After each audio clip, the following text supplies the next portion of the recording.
Quelque chose de sans précédent se produit en ce moment même, tandis que la majorité du monde est distraite. Pendant que les chaînes d'information s'obsèdent sur les gros titres politiques et les négociations de paix au Moyen-Orient, une horloge prophétique tourne plus fort que jamais auparavant. Les actions qui se déroulent à Jérusalem, les accords d'Abraham, le déplacement de l'ambassade américaine vers la capitale d'Israël ne sont pas simplement des mouvements politiques, ce sont des marqueurs et prophétiques dont un humble homme nommé William Branham avait averti des décennies avant que nous ne les voyions se réaliser.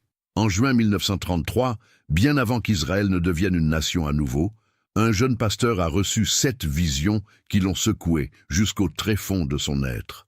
Le frère Branham n'avait que 24 ans quand Dieu a levé le voile et lui a montré ce qui allait venir pour l'Amérique et pour le monde. Il a vu ces visions avec tant de clarté qu'il les a écrites et en a parlé à sa congrégation. Et voici ce qui est remarquable, 6 de ces 7 visions se sont déjà réalisées exactement comme il les avait décrites. La 7e se déroule sous nos yeux en ce moment précis. Le frère Branham a prêché au sujet de ces visions tout au long de son ministère entier. Dans son sermon intitulé « Les 70 semaines de Daniel », prêché en 1961, il a expliqué comment Israël serait la clé pour comprendre le calendrier prophétique. Il a enseigné que quand Israël est devenu une nation à nouveau en 1948, l'horloge prophétique de Dieu s'est remise à fonctionner après près de 2000 ans de silence. Chaque mouvement en Israël, chaque traité, chaque leader qui touche cette terre fait partie du plan de Dieu pour les temps de la fin. Et maintenant, avec tout ce qui se passe au Moyen-Orient, nous voyons la prophétie se réaliser en temps réel. Réfléchissez un instant. Un homme qui marchait sur les routes de terre du sud de l'Indiana avec à peine une 7e année d'éducation a parlé avec une précision prophétique d'événements qui ne se produiraient que 30, 40, voire 50 ans plus tard. Il n'a pas fait des suppositions basées sur la chance. Il portait un don qui discernait les pensées et les intentions des cœurs. Et quand il parlait de l'avenir, le ciel lui-même confirmait ses paroles par des signes et des prodiges que les médecins et les scientifiques ne pouvaient pas expliquer. Laissez-moi vous dire exactement ce que le frère Branham a vu dans ses 7 visions en 1933, car chaque mot a de l'importance et chaque détail s'est avéré vrai. Il a rapporté ses visions tout au long de son ministère, particulièrement dans son sermon de 1960, intitulé « Essayer de servir Dieu sans être dans la volonté de Dieu », et à nouveau dans d'autres messages où il a rappelé à ses congrégations que Dieu lui avait montré ces choses des décennies avant qu'elles ne se produisent. La première vision a montré Mussolini envahissant l'Éthiopie, puis venant à une fin honteuse, avec son propre peuple se tournant contre lui. Branham a dit qu'il verrait le corps de Mussolini dans les rues. Et c'est exactement ce qui s'est passé en 1945, quand des partisans italiens l'ont tué et ont pendu son corps la tête en bas sur une place publique à Milan. La deuxième vision a révélé Adolf Hitler s'élevant au pouvoir et conduisant l'Allemagne vers une deuxième guerre mondiale. Et elle a montré la ligne Maginot, cette fortification que la France pensait les protéger, mais qui a échoué. Les 2 visions se sont produites avec une précision stupéfiante. La 3e vision a montré 3 grands ismes, le fascisme, le nazisme et le communisme, et comment tous finiraient par se réunir dans un système unifié. Le frère Branham a enseigné que le communisme finirait par absorber les autres, et il a vu cela se produire de son vivant alors que l'Union soviétique s'accroissait en puissance après la Seconde Guerre mondiale. La 4e vision a révélé un progrès scientifique extraordinaire, et il a spécifiquement mentionné avoir vu des voitures familiales américaines de forme ovoïde circulant sur des autoroutes contrôlées par une sorte de guidage à distance. Rappelez-vous, c'était en 1933, bien avant que quiconque n'imagine les véhicules autonomes ou les designs aérodynamiques que nous voyons aujourd'hui. La 5e vision l'a profondément secoué, car elle a montré la condition morale du monde, particulièrement concernant les femmes et la modestie. Il a vu des femmes vêtues de vêtements qui couvraient à peine leur corps, et l'émergence de ce qu'il appelait un esprit d'immoralité qui balayerait l'Amérique. Il n'a pas prêché cela pour juger quiconque, mais pour avertir que quand vous voyez ces signes, vous regardez des marqueurs prophétiques de la fin des temps dont Jésus lui-même parlait dans Matthieu chapitre 24. La 6e vision lui a montré une belle femme s'élevant au pouvoir en Amérique, mais avec un cœur cruel et pervers. Il a enseigné que cela représentait soit une femme littérale occupant un haut poste politique, soit le système ecclésiastique catholique prenant le contrôle de la politique américaine. La 7e et dernière vision était la plus grave de toutes. Il a vu l'Amérique complètement détruite par une explosion et un incendie, brûlée jusqu'aux cendres sans rien d'autre que des ruines fumantes. Si ce message parle à votre cœur en ce moment, laissez un commentaire ci-dessous et dites-nous où vous regardez ce message. Si de ces 7 visions se sont déjà produites exactement comme le frère Branham les avait décrites. Et la 7e, c'est de cela que nous devons parler ensuite, car ce qui se passe avec Israël et la politique mondiale prépare maintenant le terrain pour que cette vision finale soit réalisée. C'est ici que tout ce que le frère Branham a enseigné entre en focalisation avec ce que nous voyons aujourd'hui. Il a prêché longuement au sujet d'Israël tout au long de son ministère. Et l'un de ses enseignements fondamentaux était simple mais profond. Si vous voulez savoir quelle heure il est sur l'horloge prophétique de Dieu, ne regardez pas vers Washington ou Moscou ou Londres, regardez vers Jérusalem, regardez vers Israël. Cette petite nation est la clé pour comprendre où nous en sommes dans le calendrier de Dieu. Le 14 mai 1948, quelque chose s'est produit, quelque chose qui ne s'était pas passé depuis presque 2000 ans. Israël est devenu une nation à nouveau. Le frère Branham voyait cela comme l'un des événements prophétiques les plus significatifs de l'histoire humaine. Dans son sermon « Le chef-d'œuvre », prêché en 1964, il a enseigné que quand le peuple juif est retourné dans sa terre natale et a levé son drapeau à nouveau, l'horloge prophétique de Dieu s'est mise à fonctionner après des siècles de silence. Les temps des nations, cette longue période dont Jésus parlait dans l'évangile de Luc, arrivait à leur fin. Le frère Branham faisait constamment référence à l'enseignement de Jésus sur le figuier au chapitre 24 de Matthieu. Jésus a dit à ses disciples, « Maintenant, apprenez la parabole du figuier. Quand sa branche est encore tendre et produit des feuilles, vous savez que l'été est proche.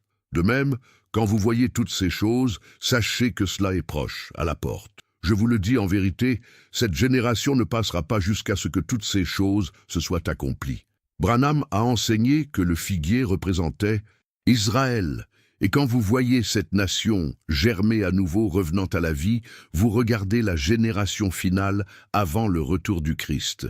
Il a prêché au sujet de la prophétie de Daniel sur les 70 semaines, expliquant comment 69 de ces semaines ont été accomplies quand Jésus a été crucifié. Mais une dernière semaine, 7 ans de tribulation, reste toujours. Et cette semaine finale ne pourrait pas commencer jusqu'à ce qu'Israël soit retourné à sa terre. Parce que la prophétie de Daniel concernait spécifiquement le peuple de Dieu et sa ville sainte, c'est-à-dire le peuple juif et Jérusalem. Tout dans la prophétie des temps de la fin tourne autour de cette ville et de cette nation. C'est pourquoi les actions de Donald Trump avec Israël portent un poids prophétique si lourd. Quand il a reconnu Jérusalem comme la capitale d'Israël en 2017, déplaçant l'ambassade américaine là en 2018, il ne faisait pas simplement une déclaration politique, qu'il l'ait compris, ou non, il alignait l'Amérique avec les desseins prophétiques de Dieu pour cette nation. Les accords d'Abraham qui ont apporté des accords de paix historiques entre Israël et les nations arabes ne sont pas des réalisations politiques aléatoires. Ce sont des pièces du puzzle prophétique s'emboîtant exactement comme la Bible l'avait décrit. Tout au long de 2020, ce que les experts disaient être impossible s'est produit. Les accords d'Abraham ont réuni les Émirats arabes unis, Bahreïn, le Maroc et le Soudan dans des accords de paix formels avec Israël. Des nations qui avaient refusé de reconnaître le droit d'Israël à exister pendant 70 ans. Ce n'était pas simplement de la diplomatie. C'était un bouleversement sismique du paysage spirituel et prophétique du Moyen-Orient.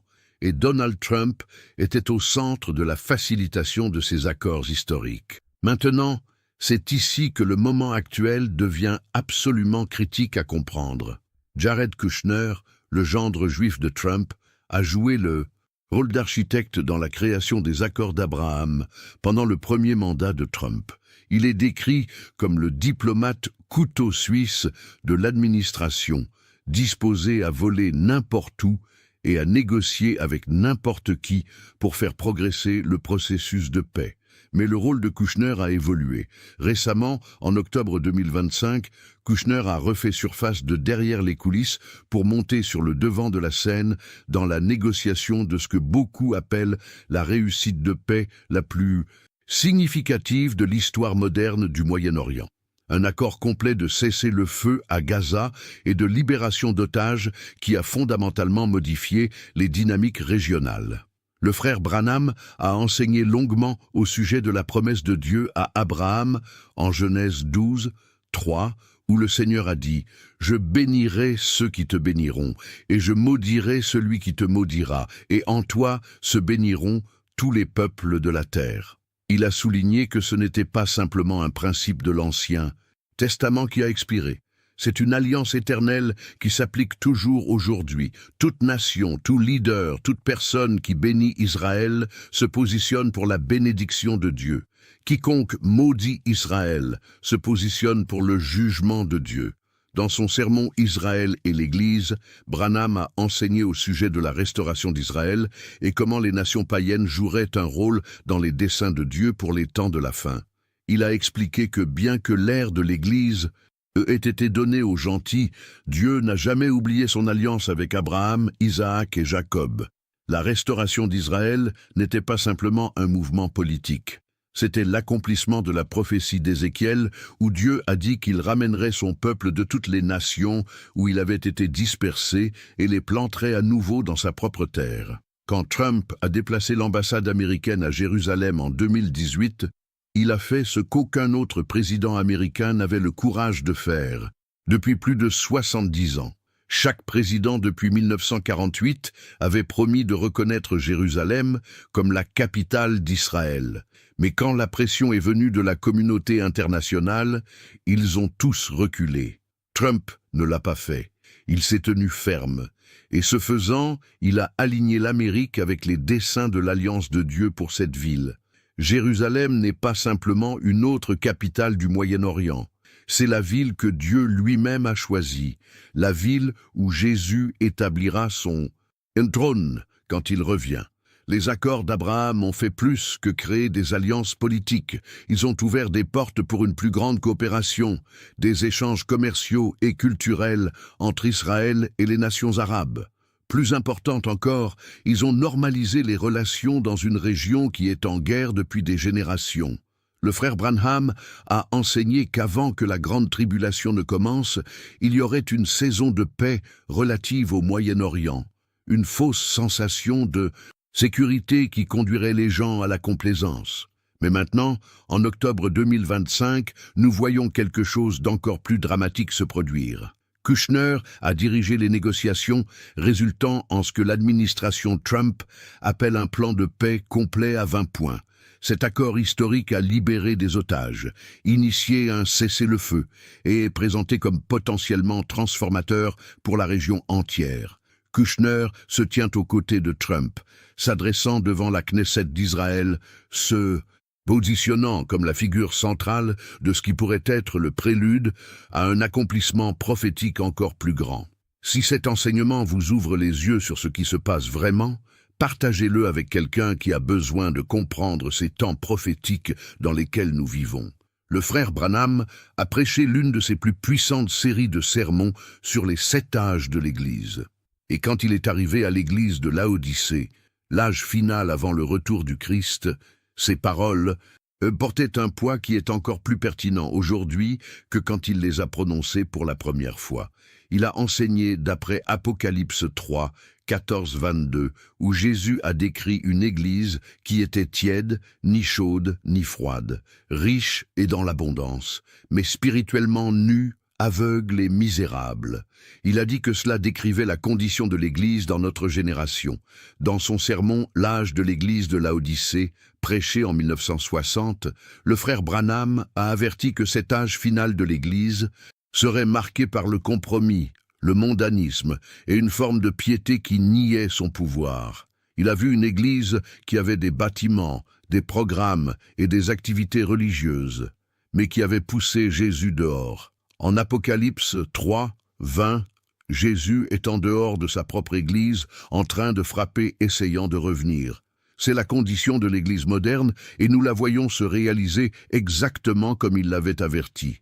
Il a enseigné que l'un des signes les plus clairs de la fin des temps serait l'effondrement des normes morales, particulièrement dans la façon dont les gens s'habillaient, parlaient et se comportaient.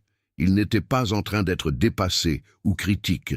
Il pointait simplement ce que Jésus a dit au chapitre 24 de Matthieu, que les jours avant son retour seraient comme les jours de Noé, quand la violence et l'immoralité remplissèrent la terre, et les pensées des gens n'étaient que le mal continuellement. Regardez autour de notre culture aujourd'hui, et dites-moi que nous ne voyons pas exactement ce contre quoi il avait averti. Le frère Branham a également prêché longuement au sujet des signes dans la nature. Il a enseigné que quand vous voyez les catastrophes naturelles augmenter, les tremblements de terre en différents endroits, les pestes, les famines, ce ne sont pas simplement des événements aléatoires. Ce sont les douleurs de l'enfantement signalant que quelque chose est sur le point de naître, que nous approchons du moment où Jésus perce les nuages pour enlever son épouse. Chaque grand tremblement de terre, chaque pandémie, chaque catastrophe naturelle est la création elle-même qui gémit et souffre, attendant la révélation des fils de Dieu. Mais voici ce que beaucoup ratent dans tout cela. Le frère Branham n'a pas prêché ces signes pour créer la peur. Il les a prêchés pour créer la vigilance, pour réveiller une église endormie, pour appeler une épouse qui serait observatrice et préparée quand le cri de minuit retentit. Ce qui se passe avec Trump, Israël, les accords de paix et la politique mondiale ne se passe pas dans un vide. C'est tout fait partie des dernières pièces du puzzle s'assemblant avant l'événement le plus grand de l'histoire humaine, le retour de Jésus-Christ pour son Église. Laissez un commentaire et dites-nous si vous ressentez l'urgence de cette heure, car ce qui vient ensuite exige que nous soyons spirituellement vigilants et prêts. En décembre 1965, quelques mois seulement avant que le frère Branham ne s'en aille, pour être auprès du Seigneur, il a prêché l'un de ses messages les plus urgents et les plus puissants intitulé « L'enlèvement ». Dans ce sermon, il a enseigné longuement au sujet de la parabole des 10 vierges du chapitre 25 de Matthieu. Et il s'est concentré sur le verset 6 qui dit « Et à minuit, on cria « Voici l'époux, allez à sa rencontre ». Il a expliqué que nous vivons maintenant à l'heure de minuit, et ce cri se répand sur toute la terre, appelant l'épouse à s'éveiller et à se préparer. Le frère Branham a enseigné que l'enlèvement n'est pas quelque chose qui surprendrait l'épouse. Il a dit qu'il y aurait 3 étapes, un cri, une voix et une trompette. Première, Thessaloniciens 4, 16 et 17 le décrit parfaitement. Le Seigneur lui-même descendra du ciel avec un cri, avec la voix de l'archange et avec la trompette de Dieu, et les morts en Christ ressusciteront d'abord. Puis nous qui serons vivants et restants serons enlevés ensemble avec eux dans les nuages, à la rencontre du Seigneur dans les airs. Il a enseigné que le cri est le message qui sort maintenant, réveillant les vierges endormies, les appelant à se pourvoir d'huile pour leurs lampes. Mais voici ce qui est critique à comprendre. Le frère Branham n'a jamais fixé de date. Il a refusé de prédire le jour ou l'heure exacte, car Jésus lui-même a dit « Nul ne connaît le jour ni l'heure ». Ce qu'il a enseigné, c'est que nous pouvons connaître la saison, nous pouvons reconnaître les signes, nous pouvons voir quand les choses s'alignent exactement comme la prophétie a déclaré qu'elle le ferait. Quand vous voyez Israël revenu à sa terre, quand vous voyez les accords de paix être conclus, quand vous voyez la décadence morale s'accélérer, quand vous voyez l'Église devenir tiède, vous ne regardez pas des coïncidences aléatoires. Vous regardez des marqueurs de route prophétiques vous disant que vous êtes près, très près, du plus grand événement de l'histoire humaine. L'épouse pour laquelle Jésus revient n'est pas une dénomination. Ce n'est pas un bâtiment ou une organisation. Ce sont des individus qui entretiennent une relation personnelle et intime avec lui. Des gens qui vivent dans la sainteté, veillant, priant et aspirant à sa venue. Le frère Branham a enseigné que cette épouse serait un peuple appelé, séparé du système du monde, marchant dans l'esprit et démontrant le même pouvoir et les mêmes dons qui opéraient dans l'Église primitive. Elle ne sera pas parfaite au sens de l'absence de péché, mais elle sera perfectionnée dans l'amour, purifiée par le sang de Jésus et marchant dans l'obéissance à sa parole. Tout ce dont nous avons parlé dans ce message, les 7 visions, la restauration d'Israël, le rôle de Trump dans les accords de paix, les signes des temps, tout cela pointe vers une conclusion. Nous sommes à court de temps. La scène est mise, les acteurs sont en position. L'horloge prophétique tourne ses dernières secondes avant minuit.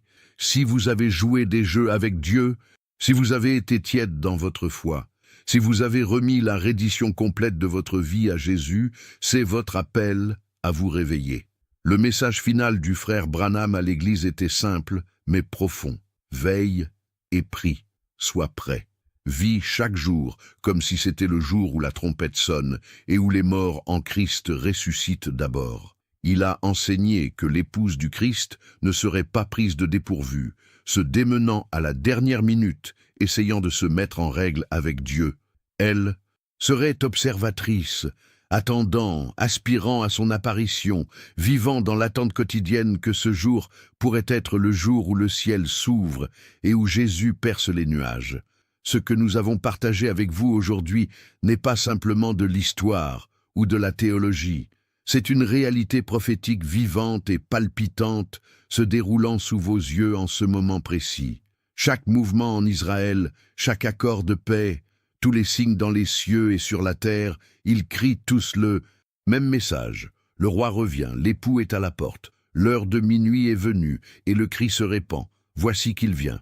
Le frère Branham citait souvent 2 Timothée 4, 8, où Paul a écrit « À partir de maintenant, il y a une couronne de justice qui m'est réservée, que le Seigneur, le juste juge, me donnera en ce jour-là, et non seulement à moi, mais aussi à tous ceux qui ont aimé son apparition. » Cette phrase, « aimer son apparition », c'est le cœur d'une véritable épouse. Non pas simplement croire qu'il revient, mais aimer le fait qu'il revient, le désirer ardemment, y vivre chaque jour, en ce moment même, où que vous soyez, quoi que vous affrontiez. Je veux que vous sachiez que Dieu vous voit. Il connaît votre nom, il connaît vos luttes, vos doutes, vos craintes et votre foi. Laissez votre nom dans les commentaires ci-dessous pour que nous puissions vous élever en prière par votre nom. Parce que nous ne sommes pas simplement une chaîne, nous sommes une famille de croyants unis en ces heures finales. Partagez ce message avec quelqu'un qui a besoin de l'entendre, quelqu'un qui dormait spirituellement et qui a besoin de s'éveiller avant qu'il ne soit trop tard. Si vous ne l'avez pas déjà fait, abonnez-vous à cette chaîne car nous continuerons à vous apporter des enseignements prophétiques qui révèlent ce que Dieu fait sur la terre en ce moment. Cliquez sur cette clochette de notification pour que vous ne manquiez aucun message, car ce qui vient dans les jours à venir est beaucoup trop important pour être ignoré. Le même Jésus qui vous a sauvé, qui est mort pour vous, qui est ressuscité le 3e jour, il revient pour vous. Non pas peut-être, non pas avec l'espoir, mais certainement, absolument, sans question.